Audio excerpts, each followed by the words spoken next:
This is the warm-up for Secondary 1 Math lesson number 4-8. Okay, question number 1. It says y equals 5 times 2 to the x power, and this is a review from previously back in Unit 2. And it says, what is the growth factor? And so if you remember from Unit 2, we learned that this right there is the initial value. And so that's where we start. And then this right here tells us about our growth or decay. And so when it says growth factor, it means how many times is it growing each time, and it's doubling each time. So our growth factor is 2.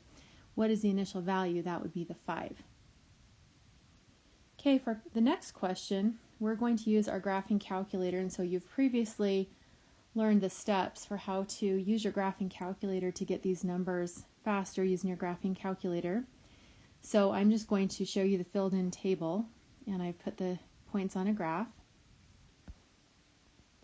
Okay, so there's the table filled in, and I know that at 0 I'm going to have 5 because that's at the very beginning, and then it doubles after that. And then I've put the points on the graph, and so we've got, when I connect the points, got a graph that looks like that.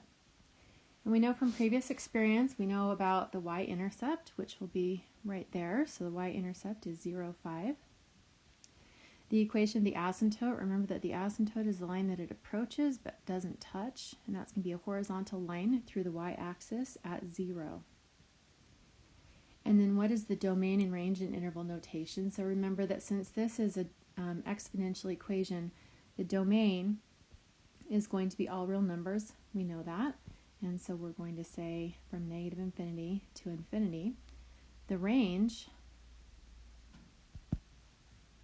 remember, is going to be how low is this graph. So what's the lowest point? The lowest point is 0. So it's going to be y is an element of 0 to infinity.